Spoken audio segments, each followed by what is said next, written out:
Masters of the Universe Origins is a line of toys that is meant to take the style of the original toy line from the 80s and recreate it perfectly, but with modern day standards for action figure articulation. These are some pretty good toys, but the longer this line has gone on, the weirder the world around it has been. It's had really cool things happen, like the unexpected inclusion of the characters from the Sunman toy series, to really bad things, like the shelves being full of Jitsu figures nobody wants, for over a year now. Nothing about this line shocks me more than how they managed to make what I would call one of the worst waves of toys I've ever seen, even though the figures in it are pretty cool. Except for Tongue Lasher. There's a reason why he isn't in this video. Cobra Khan and Rattler were already complete letdowns because of their lack of action features, and I'm not going through that again. Now let's look at these figures and see what makes them great and their wave terrible. First, we have this repaint of Roboto. This repaint is based on the many miscolors of the characters that were in those mini-comics that came with both the 80s toys and these Origins ones. This figure is also pretty good. It feels a lot better than the first version, or at least my copy of the first version. They have the gimmicks of the swapping between 3 different weapons. I like to give the original one the gun, and this new one the axe. By the way, are there really axes that have blades shaped like this? I want to know. They also have the feature where when you swivel them at the torso, the gears inside their translucent bodies click and spin, and the face panel moves up and down. This works perfectly on my mini-comic version. It moves nice and smooth. The original, on the other hand, sounds like he needs to head to the workshop and get a checkup, and the panel barely moves at all. This last thing may just be in my head, but the plastic feels so much nicer on the repaint. It's honestly a better figure in every way. The only part I don't like is the dark red hand. It draws the eye a bit too much, but it is accurate to the comic this comes from, so there you go. It's a fun orange robot toy. If this was a thing when I was a kid, it would have been one of my favorites. Next up is Hypno from the Sunman series. It looks glorious in his bright orange armor with yellow highlights. All the Sunman characters use the same body, because all toy lines reuse molds. Yet, collectors like to complain about it as if it's never happened before. What makes him look unique are this big X going across his chest with yellow straps.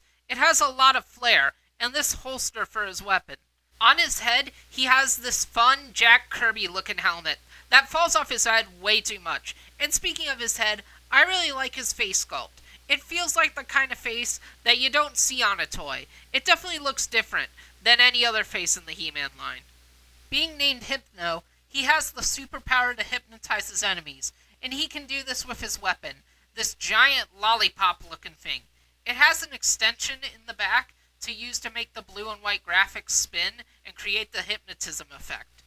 He also has a silver bird friend, and I kinda wish he didn't. It's not bad looking, and I like that he can stand on his own, and it's supposed to be able to grip onto Hypno's arm, but it really doesn't do that at all. Overall, he is a nice figure, and a very welcome addition to the Sunman collection. The last of the 3 we're looking at today is Snake Armor Skeletor, based on the 2003 He-Man line.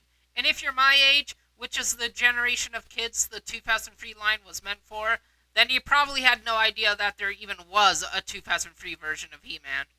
I didn't either, but yes, there was, and this version of Skeletor was from the very beginning of the line, and was part of a gift set with a wolf armor version of He-Man, and a VHS tape of an episode of the old 80s cartoon. This was a perfect version of Skeletor to bring back for this line right now, with the heavy Snake Man theme it's had going on for a while now, and it looks really good next to Snake Armor He-Man. And much like Snake Armor He-Man, it's probably my favorite version of the character the line has done yet. That giant orange chest armor combined with the giant orange helmet really gives a striking, imposing look. His accessories are a bit disappointing. They look nice, but are just hollow pieces of plastic, and I believe both had moving parts on the original. Even still, he is a great take on the main villain in the series, and I like having him. Now that we've gone over all the figures, I'm wondering if you figured out yet why I say that as great as all 3 of them are, putting them together in one wave was a really bad idea. I brought it up when going over each figure. I'm sure you can see it. It's that they're all orange. Now, you may be thinking, how could all these toys being the same color make this a bad wave?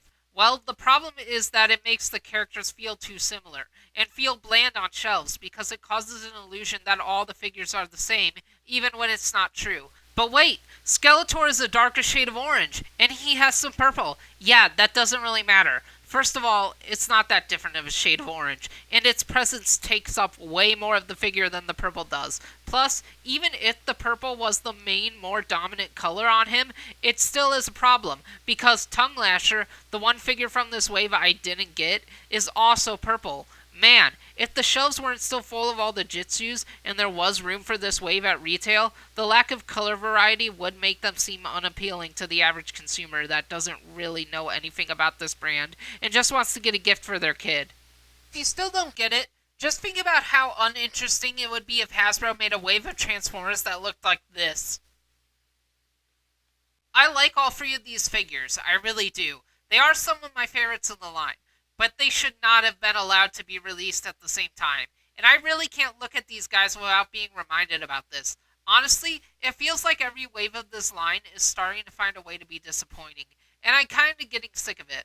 Really, MOTU Origins was something fun and different to collect at first, but it seems to have lost the luster. I'm still going to get a few things. I have pre-ordered for the line, as well as the Sunman characters to have the complete set, but after that, I think it's time for me to say goodbye to this line and go on to new adventures.